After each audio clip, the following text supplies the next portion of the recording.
السلام عليكم ورحمة الله وبركاته.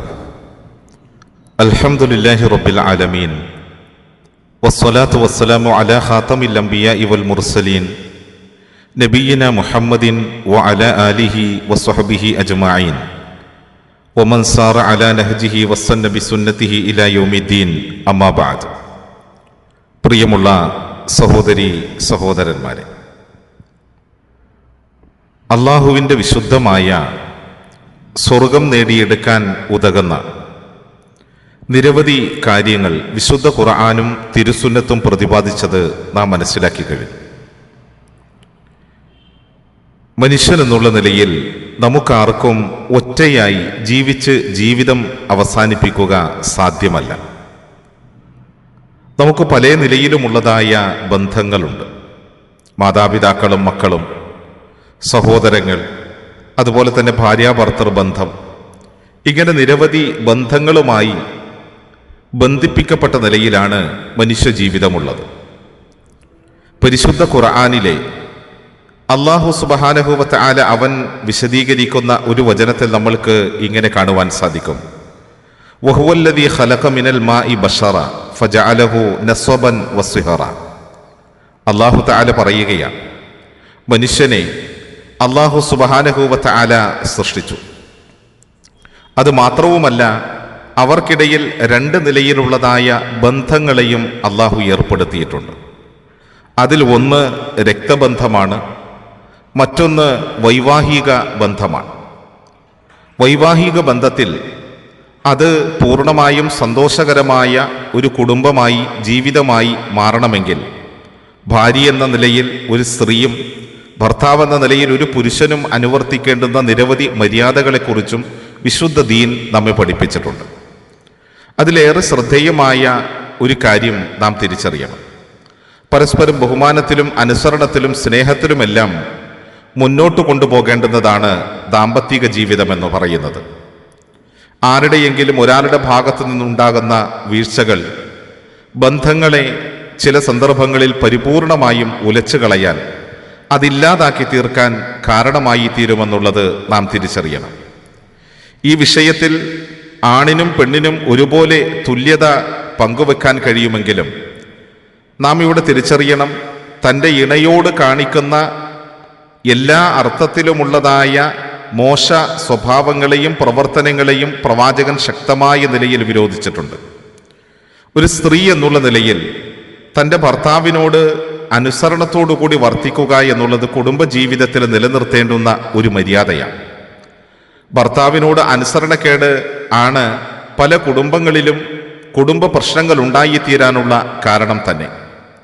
ഇന്നത്തെ സാധാരണഗതിയിൽ മനുഷ്യരുടെ മനസ്സിലേക്ക് പിശാച് സന്നിവേശിപ്പിച്ച ഒരു ചിന്തയുണ്ട്: ഞാനും എൻ്റെ സ്വാതന്ത്ര്യവും നിലനിൽക്കുമ്പോൾ ഭർത്താവ് പറയുന്നത് ഞാൻ എന്തിനനുസരിക്കണം, എന്തിന് ഞാൻ എൻ്റെ ഭർത്താവിൻ്റെ മുന്നിൽ കീഴൊതുങ്ങണം?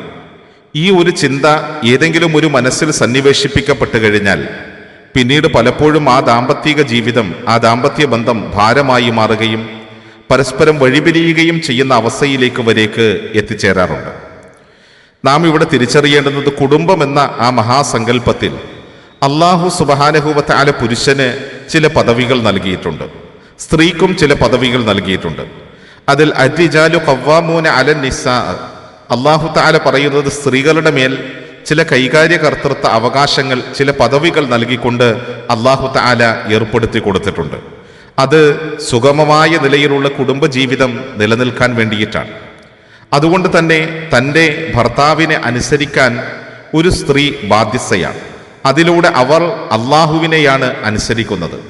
അത് പ്രേരിപ്പിച്ചുകൊണ്ട് നബി സല്ലല്ലാഹു അലൈഹി വസല്ലമ തങ്ങൾ ഈ വിഷയത്തിൽ പല കാര്യങ്ങളും ഈ സമുദായത്തെ പഠിപ്പിക്കുകയും ചെയ്തിട്ടുണ്ട്.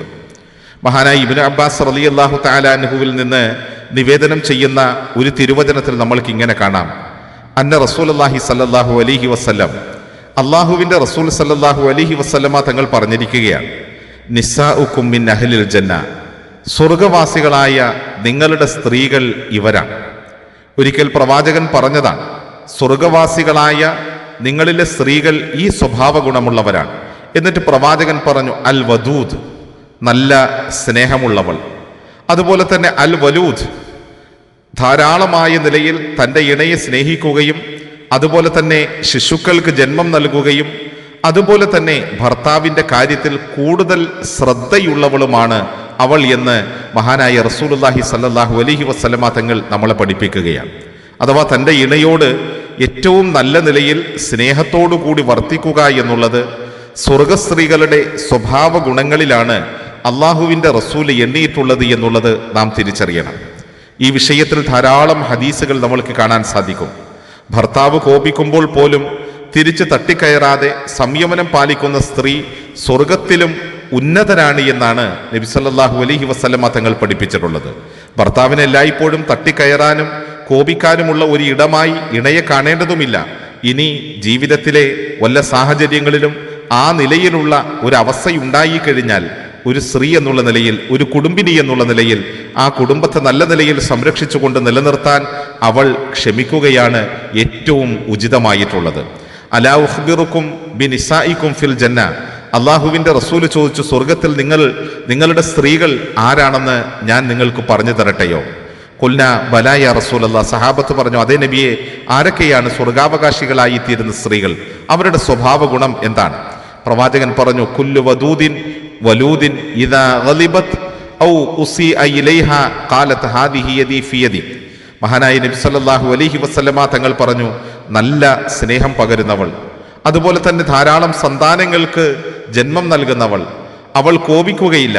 അവളുടെ ഭർത്താവ് അവളോട് മോശമായി പെരുമാറുകയോ അല്ലെങ്കിൽ കോപിക്കുകയോ ചെയ്താൽ അവൾ പറയും, ഇതാ എൻ്റെ കൈകൾ നിങ്ങളുടെ കൈകളിൽ, നിങ്ങൾ എന്നെ പ്രീതിപ്പെടുത്താതെ ഞാൻ ഉറങ്ങുകയില്ല എന്ന്.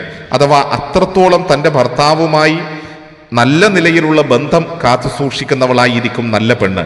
ആ പെണ്ണ് സ്വർഗാവകാശിയാണ് എന്ന് മഹാനായ നബി സല്ലല്ലാഹു അലൈഹി വസല്ലമ തങ്ങൾ നമ്മെ അറിയിക്കുകയും ചെയ്തിട്ടുണ്ട്. യാഥാർത്ഥ്യങ്ങളെ ഉൾക്കൊണ്ടുകൊണ്ട് ജീവിതത്തിൽ നിലനിർത്താൻ അള്ളാഹു തൗഫീഖ് നൽകട്ടെ. അസ്സലാമു അലൈക്കും വറഹ്മത്തുള്ളാഹി വബറകാതുഹു.